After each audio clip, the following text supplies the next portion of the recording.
Existe um reflexo automático no seu corpo que acontece antes mesmo de você conseguir pensar. Alguém esbarra em você na rua e a primeira palavra que sai da sua boca é desculpa. Alguém te pede um favor absurdo num momento em que você já está folgado em tarefas e você ouve a sua própria voz dizendo: claro, sem problemas, eu resolvo. Você entra numa sala e instantaneamente, como se fosse um superpoder amaldiçoado, você consegue ler a temperatura emocional do ambiente. Você sabe quem está irritado, quem está carente, quem precisa de atenção. E sem perceber, você ajusta a sua personalidade. Você muda o tom de voz, muda a postura, muda até as suas opiniões, para se encaixar naquilo que a outra pessoa precisa que você seja. Você é conhecido como a pessoa mais doce do mundo. Ou gente boa, aquele que nunca causa problemas, que nunca reclama, que é a própria definição de paz e flexibilidade.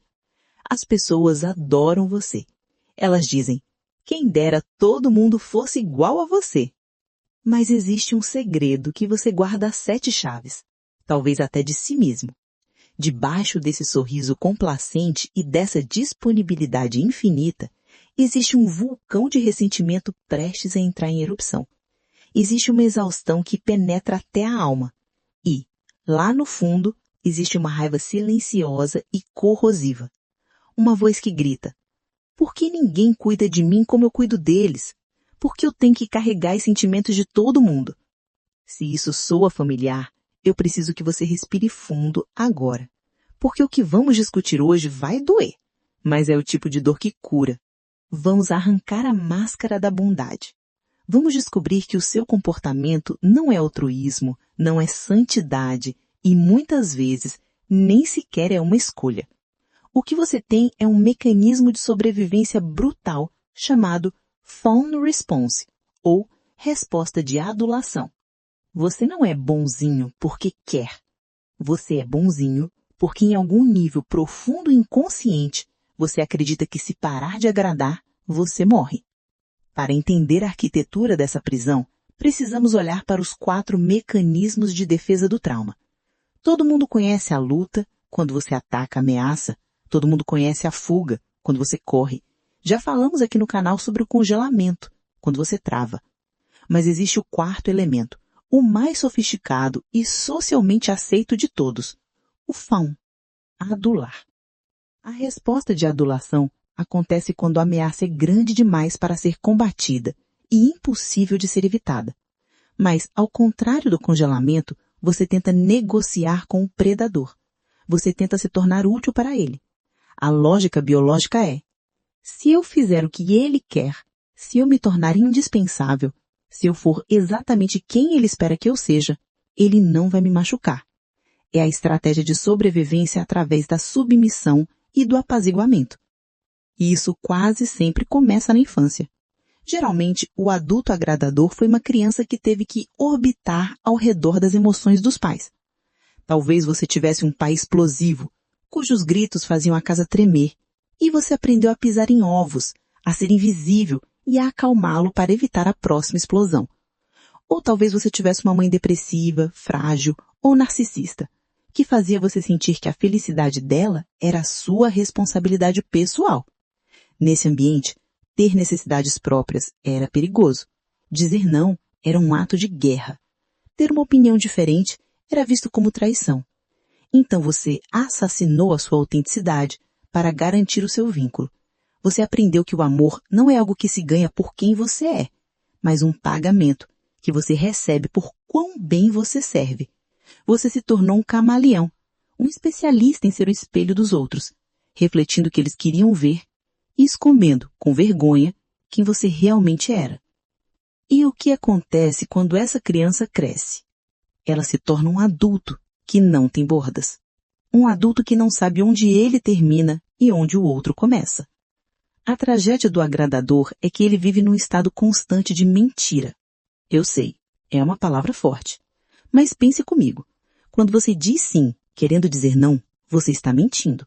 Quando você ri de uma chiada que achou ofensiva, só para não criar um clima chato, você está mentindo. Quando você concorda com uma opinião política ou social do seu parceiro, apenas para evitar conflito, você está mentindo. Você mente para manter a paz. Mas a paz externa que você compra com essas mentiras custa uma guerra interna. E aqui entramos na parte mais sombra, aquela que ninguém gosta de admitir. A manipulação. Nós que sofremos da síndrome de agradar, gostamos de nos ver como vítimas das circunstâncias. As pessoas abusam da minha bondade, dizemos. E sim, muitas vezes elas abusam. Mas existe o outro lado. O ato de agradar compulsivamente é em si uma forma de controle. Você agrada para controlar a reação do outro. Você é prestativo para impedir que o outro fique com raiva. Você se anula para garantir que o outro não vá embora. Você está o tempo todo tentando gerenciar as emoções alheias para se sentir seguro. Você não está se relacionando com as pessoas. Você está gerindo ameaças. E isso impede qualquer intimidade verdadeira. Porque ninguém pode amar você de verdade se ninguém te conhece de verdade. Eles amam a máscara. Eles amam o serviço. Eles amam o conforto que você proporciona. Mas eles não conhecem o ser humano que está suando frio por baixo da fantasia de pessoa perfeita. E isso nos leva à raiva secreta. O ressentimento do agradador é um veneno de ação lenta. Porque na sua cabeça existe um contrato invisível que você assinou sozinho. O contrato diz: se eu for bonzinho, se eu me sacrificar, se eu nunca dizer não, então vocês têm a obrigação de serem bons comigo, de me amarem e de adivinhar as minhas necessidades, assim como eu adivinho as deles. Mas ninguém assinou esse contrato com você. As pessoas não leem pensamentos. E quando elas não retribuem o seu sacrifício, que elas muitas vezes nem pediram, você sente uma fúria impotente. Você pensa: depois de tudo que eu fiz por você, você começa a catalogar as falhas dos outros, começa a ter diálogos imaginários onde finalmente diz tudo o que pensa. Mas na vida real, continua sorrindo e engolindo sapos. Essa raiva engolida não desaparece. Ela vira doença. Ela vira gastrite, enxaqueca, tensão muscular crônica na mandíbula, problemas autoimunes. O corpo grita o não que a boca se recusa a falar.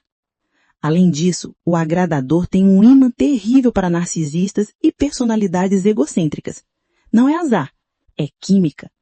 O narcisista quer alguém que o espelhe, que o sirva e que não tenha limites. O agradador quer alguém que dite as regras, porque ele tem medo da própria autonomia. É o encaixe perfeito e doentio. Você entrega tudo e eles tomam tudo. E quando você finalmente colapsa e tenta colocar um limite mínimo, eles reagem com fúria ou vitimismo. E você, aterrorizado pela culpa, recua e pede desculpas por ter tentado se proteger. Então, como saímos desse ciclo? Como recuperar a identidade que foi perdida lá na infância? A cura do phone response não é se tornar uma pessoa ruim, é se tornar uma pessoa real. E o primeiro passo para ser real é desenvolver a tolerância a ser desagradável. Você precisa aprender a suportar a ansiedade de decepcionar alguém. E acredite, a ansiedade será imensa. Na primeira vez que você disser não para um favor que não quer fazer, o seu coração vai disparar, suas mãos vão suar, o seu cérebro vai gritar: perigo, eles vão te odiar, eles vão te abandonar. É como uma abstinência física. O segredo é ficar com essa sensação. Não corra para consertar o clima. Não justifique o seu não com 10 desculpas mentirosas. Diga: não, eu não posso agora. E cale a boca. Deixe o silêncio constrangedor acontecer. Sinta o pânico no seu peito e perceba que, apesar dele, o mundo não acabou. O teto não caiu.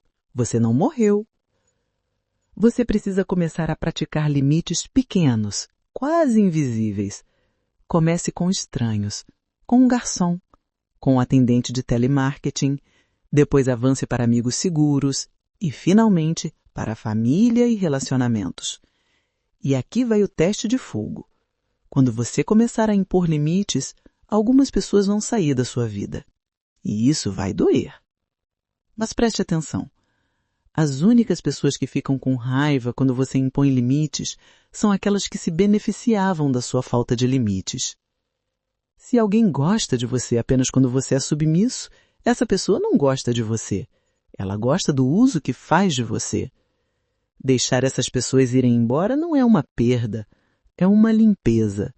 É o espaço que você abre para que pessoas reais, que respeitam a sua autonomia, possam entrar. Recuperar-se da adulação também envolve o luto. Você precisa chorar pela criança que teve que ser adulta cedo demais. Você precisa acolher a parte de você que acredita que só tem valor se for útil. Você precisa olhar no espelho e perguntar: do que eu gosto? O que eu penso?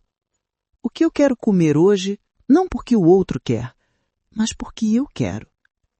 Parece banal, mas para quem passou a vida sendo um satélite orbitando planetas alheios, descobrir a própria gravidade é revolucionário. A raiva que você sente, ela não é ruim.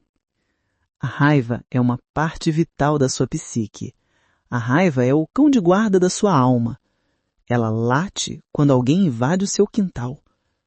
Em vez de dopar esse cão de guarda com sorrisos falsos, comece a escutar o que ele está tentando proteger. A sua raiva está dizendo: eu mereço respeito, eu mereço espaço, eu existo. Não tenha medo de ser egoísta. O que você chama de egoísmo, a psicologia chama de autoconservação. Você não pode dar de beber a ninguém se o seu copo está seco. E o seu copo está seco há anos. Ser uma pessoa boazinha o tempo todo é uma forma de autoanulação. E o mundo não precisa de mais uma cópia pálida e agradável de alguém que não existe. O mundo precisa de você, do você real. O você que tem preferências, que tem dias ruins, que discorda, que impõe limites e que justamente por isso é capaz de amar de verdade, não por medo, mas por escolha. Deixe a máscara cair. Vai fazer barulho. Vai assustar algumas pessoas. Mas o alívio de sentir o ar fresco no seu rosto pela primeira vez em décadas vai valer cada segundo de desconforto. Se este vídeo tocou naquela ferida que você esconde com tanta educação, eu quero te fazer um convite. Não precisa ser um grande manifesto, mas eu quero que você escreva aqui nos comentários como um compromisso público com a sua verdade. Qual foi o sim mais caro que você já disse na vida, quando tudo que você queria dizer era não? Escrever isso é o começo da sua voz voltando para você. Fique bem. E, por favor, tente decepcionar alguém hoje. Você vai ver que é libertador. Até a próxima.